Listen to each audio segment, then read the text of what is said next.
When news of Hernan Cortez's arrival first reached the capital of the Aztec Empire, Moctezuma II immediately summoned his closest advisors. How should they react to these unexpected visitors who had appeared out of the blue aboard their strange floating cities? Some said he should drive back the intruders at once. It wouldn't take the imperial troops long to put an end to a few hundred insolent foreigners who had dared to set foot in the territory of the Triple Alliance. Yes, but, said others. According to the first reports of these foreigners, they seemed to possess supernatural powers. They were completely covered in metal, so that even the sharpest arrows bounced off them.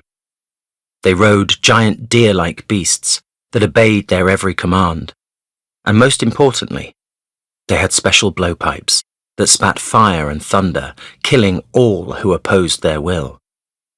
What if these beings were not barbarians at all, but gods?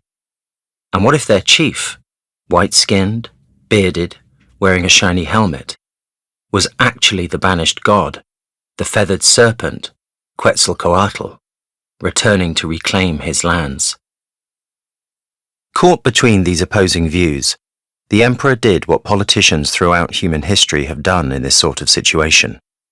He decided not to decide. He sent an embassy to greet the foreigners with gifts, to impress them with the splendor of his reign, but to forbid them to march on the capital.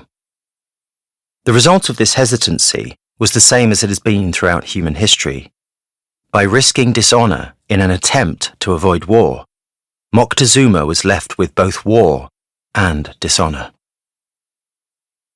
During the last 3 decades, the political leaders of Western democracies have, when confronted with the new conquistadors of technology, behaved in exactly the same way as those 16th century Aztecs.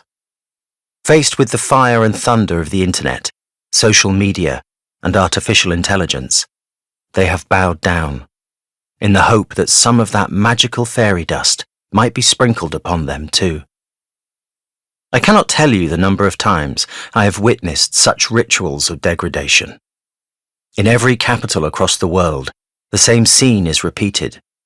The oligarch descends from his private jet, annoyed at being forced to waste his time with this obsolete tribal chief, when it could be more usefully employed in some lofty post-human pursuit.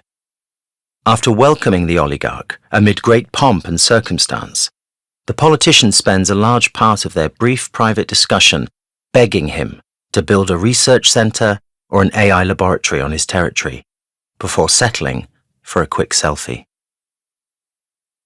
As with Moctezuma, their civility has not been enough to ensure our ruler's survival.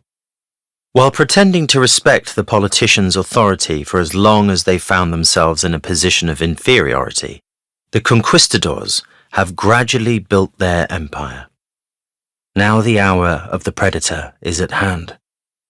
And in this new world, everything that needs to be settled will be settled by fire and sword.